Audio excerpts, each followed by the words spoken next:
UPPL long live! Long live! Long live! UPPL long live! Long live! Long live! Forward Bodo Zindabad! Zindabad! Zindabad! Forward Bodo Zindabad! Zindabad! Zindabad! Forward Bodo Zindabad! Zindabad! Zindabad! UPPL long live! Long live! Long live! UPPL long live! Long live! Long live! UPPL long live! Long live! Long live!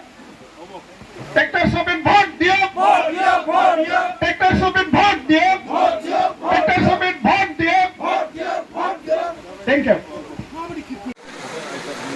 दिनै जुमदार ब्लकनि सिङाव थानाय श्रीरामपुर गामियाव जोंहा मोनसे जयनिं हाबाफारि जादों आरो बे जयनिं हाबाफारियाव दिनै श्रीरामपुर गामिनिफ्राय गोबां बीपीएफ आरो जीएसपी नि सापर्टार बिथांमोना जोंनि यूपीपीएल दोलोआव बिथांमोना जइन जाफैबाय गासै 130 निबो बारा बिथांमोना दिनै जोंनि यूपीपीएल दोलोनि नीति आरो आदर्शखौ मोजां मोननानै दिनै बिथांमोना जोंखौ मदद खालामनो बिथांमोना जइन जाफैबाय जोङो बिथांमोनखौ साबायखर बावो दिनै गुबुन गुबुन हारि माहारिनिफ्राय यूपीपीएल आव जे जइन जाबाय थादों बेनो मोनसे नेरसोन जे फैबाय थानाय समाव यूपीपीएल आ क'क्राझार लकसभा समस्तियाव जोङो गोरलैयैनो देरहासार जागोन थांनाय सप्तायावबो जोङो नुदों जे सालबारियाव 3020 जननिबो बारा बिदिनो गुबुन गुबुन हारि माहारिनिफ्राय यूपीपीएल आव जइन जादों आरो बिनि सप्ता गंसे उनाव जोङो सालबारिनिनो बुनमाजायावबो जोङो नुदों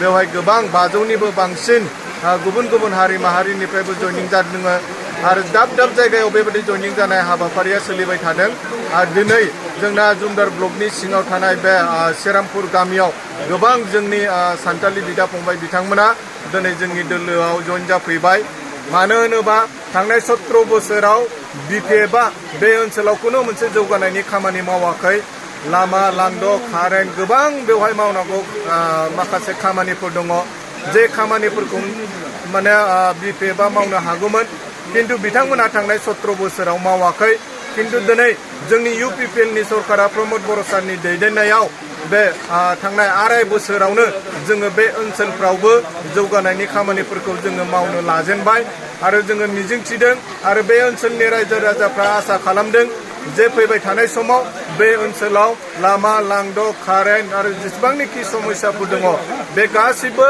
समाधा जागोन आरो जोंहा फोथायनाय दङ प्रमोद बर' सारनि दैदेननायाव यूपीपीएल नि सरकार जे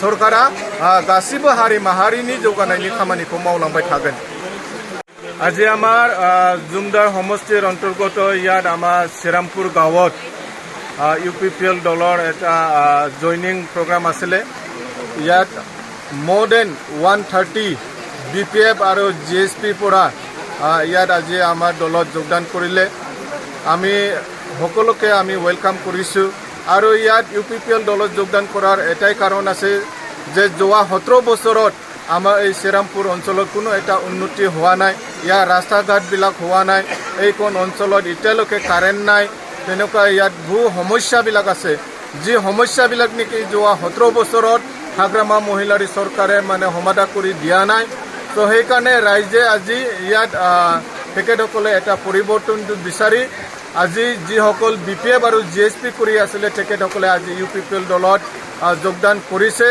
আৰু আমি আশা দিছো যে অনাগত দিনত আমি এইখন অঞ্চলৰ উন্নতিৰ কাৰণে এইখন অঞ্চলৰ যি মানে পিছ পৰি আছে ইয়াৰ ডেভেলপমেন্টৰ কাৰণে আমাৰ চৰকাৰে কাম কৰিব আমাৰ দলে কাম কৰিব তো আমি আশা ৰাখিছো অনাগত দিনত এইটো অঞ্চলৰ পৰা আমি সকলোৱে একেলগে यूपीपीएल দলত থাকি পেলাই আগবাঢ়ি যাম আৰু এইখন অঞ্চলটো এটা ডেভেলপ অঞ্চল হ'ব একেবাৰে যোৱাবাৰ কাউন্সিল ইলেকশ্যনত 17 জন জিকিছিলো কিন্তু ইহঁতে সব পালাই আজি 11 জন মাত্ৰ আছে এইটো কাৰণে আজি দিনত কোনো বিপিএফ চৰকাৰে কোনো বিপিএফ डिजिटेल बोडो निउजनिफ्राय गासैखौबो खुलुमनाय आरो बरायनाय बावहरनाय जाबाय मदद आरो हेफाजाबनि नोजोरजों नोंथांमोननि सेराव दं digital Bodo news web portal सुखु दुखुनि समाव खैदां खैफोदनि समाव नोंथांमोननि राव जानानै ओंखारबोगोन डिजिटेल बोडो निउज खौरां दैथायहरनो आरो जोंजों थोंजोङै फोनांजाबनो थाखाय जानबुं नं 6901559919 उदां आरो सैथो खौरां फोसावनायनि थांखिजों नोंथांमोननि सेराव दं डिजिटेल बड' निउज।